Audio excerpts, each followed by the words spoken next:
السلام عليكم، أنا فاطمة ودي قناتي. لو أول مرة تشوفوني يسعدني جدا انضمامكم لعيلتنا.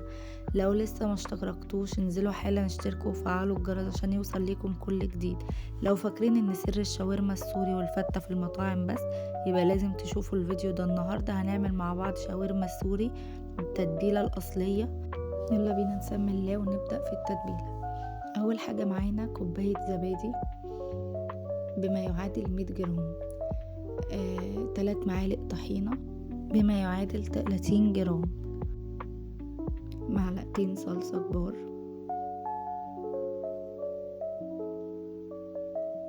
معلقة هريسة حارة أو باردة، معلقة توم كبيرة،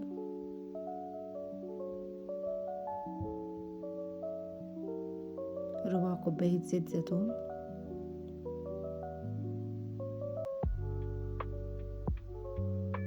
ربع كوباية خل. هنا بقى في سر، معلقتين كبار من مية خيار المخلل. معانا بقى مجموعة مشكلة من التوابل، نص معلقة سماق، فلفل أسمر، جوز الطيب، بابريكا مدخنة، كزبرة ناشفة، توم باودر، بصل باودر، جنزبيل باودر، قرفة باودر، حبهان باودر، معلقتين من توابل الشاورما، معلقة ونص من الملح. التتبيلة دي تكفي كيلو من شرايح الفراخ إن كانت صدور أو وراك على حسب اختياركم ورغبتكم. هنسيب التتبيلة بقى تقعد من 6 ساعات لليلة كاملة. أنا هنا بعمل نوعين تسوية. النوع الأول اللي هو السريع اللي متقطعة شرايح وتستوي في الطاسة على البوتاجاز عادي، والنوع التاني اللي أنا عايزة أعملها زي سيخ الشاورما بتاع المحلات، فهنا التقطيعة بتبقى مختلفة. هنا بجيب عادي صدور دجاج عادية تتقطع بانيه وبتبلها زي ما هي كده. انما الطريقة التانية اللي هي هتستوي في الطاسة، بخلي البانيه ده بقطعه شرايح متوسطة عشان تستوي وما تنشفش، ولا تبقى رفيعة قوي تنشف، ولا تبقى تخينة قوي فما تستويش. هنا بقى انا بعمل اول طريقة اللي هي هعملها زي سيخ الشاورما بتاع المطاعم. هجيب بصلاية وهحط فيها 3 عيدان زي ما حضراتكم شايفين كده، بتاع الشيش طاووق، وهبتدي ارشق الفراخ فيها. هنا كمان بقى في سر بتوع المطاعم بيعملوه. الفراخ بحطها كده ومش برص الفراخ فوق بعض، انا بحط طبقتين وطبقة دهون، ان كانت بقى زبدة او زي ما انتوا شايفين دي الطرب بتاع الخروف اللي هي بتبقى دهون في الخروف، دي اسمها منديل ضاني. الطرب اكيد كلكم عارفينه، فيا اما نحط طرب او لية خروف او سمنة او زبدة على حسب اختياركم وتفضيلكم. وبعدين هنحطها في فرن مفتوح فوق وتحت من لمدة ساعة لدرجة حرارة 200. وبعد الساعة لو ما خدتش لون ممكن نديها 10 دقايق تاني ونقلبها على كل الجوانب. هنا خلاص بقى هي استوت، وكمان كان سواها مظبوط، ولا ناشفة ولا نية ولا اي حاجة، كانت طرية جدا وكانت طعمها حلو جدا جدا. هنا دي بقى الطريقة التانية، هجيب معلقتين زيت وهقطع قطعتين ليا، او احط بقى زبدة، او زي ما انا قلتلكوا لازم دهون او زيت بس عادي على حسب اختياركم. وهخلي الطاسة تسخن قوي، وبعدين هنزل بالفراخ زي ما انتوا شايفين طبقة طبقة. وبعد ما تتشوح والاقيها خدت صدمة ومش هتنزل مية، بقلبها واركنها على جنب كده، واكمل بقية الكمية اللي معايا بنفس الطريقة لغاية اما كلها تستوي وتبقى كويسة، مش هتنزل مية وهتفضل محتفظة بالعصارة بتاعتها، فهتبقى جوسي في الاكل ومش هتنشف. هنا خلاص كانت استوت وكان فيها كمية دهون كويسة مخليها طرية، وكان برضو طعمها حلو جدا، بس انا ميلت للسيخ اكتر. هنا بقى طريقة التومية، هنزل ب3 معالق نشا وكوباية من المية وهقلب فيها ده كله على البارد. انا لسه ما قدتش النار.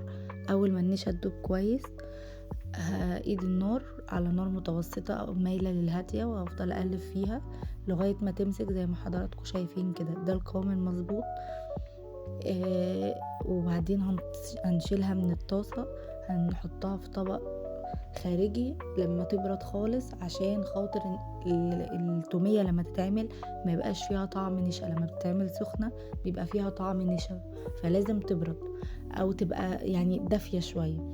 هنا خلاص هي كانت بردت، انا حطيتها في الخلاط وحطيت عليها 4 معالق كبار مايونيز. وكمان دي تريكة برضو، انا بخف الخلاط بلبن، وما بحطش توم بقى كده على طول في الخلاط، لا انا بحط التوم في اللبن واسيبه على جنب يتنقع، وبعدين احط اللبن، وبعدين بنزل بنص كوباية زيت سرسوب لغاية ما توصل للقوام اللي انتوا شايفينه ده. هنا كان قوامها مظبوط جدا، ومفيش طعم التوم الفاقع وبيتعب دون، ولا في طعم النشا اللي بيبقى باين قوي. هي كانت مظبوطه جدا وقوامها مظبوط جدا. جربوا تعملوها بالطريقه دي. هنا بقى هنحضر العيش للفته السوري. هنجيب عيش شامي او لبناني ونقطعه على شكل مربعات زي ما حضراتكم شايفين كده، وهخلي الزيت يتقدح وهحمره في الزيت زي ما انتوا شايفين كده، بس هو بينشف. وانا كمان كنت مستخدمه عيش شامي عادي اللي هو بتاعنا ده، وكان كويس وطعمه كان تحفه. هنا جبت خلاص عيش الصاج، وهبتدي احط فيه عيش شامي عشان يبقى ماسك نفسه. بفتح الرغيف نصين وبحط نص منه فوق العيش الصاج، وبعدين طبقه توميه، طبقه شاورما، وكمان بحط على الشاورما بصل ببقدونس بسماق، وبقلبها في بعض كده، خيار مخلل، بطاطس محمرة، اي اضافات حابين تضيفوها، بس انا استكفيت بالاضافات دي. وظيفة العيش الشامي هنا بتخلي الرغيف ماسك نفسه زي بتاع المطاعم بالظبط. لما بيكون العيش الصاج لوحده من صوص التومية بيطرى كده وبيتقطع أثناء التحمير.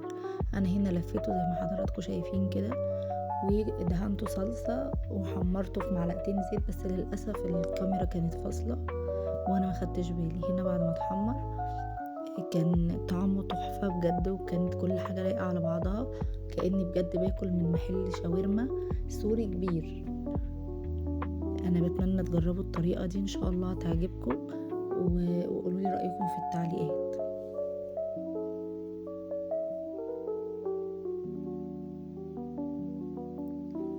انا هنا بقى كنت عاملة رز بسمتي. لو عايزين الطريقة بتاعته هو في فيديو الفراخ المشوية والرز البسمتي. عملته وحمصت العيش معاكم وقدمته زي ما حضراتكم شايفين كده.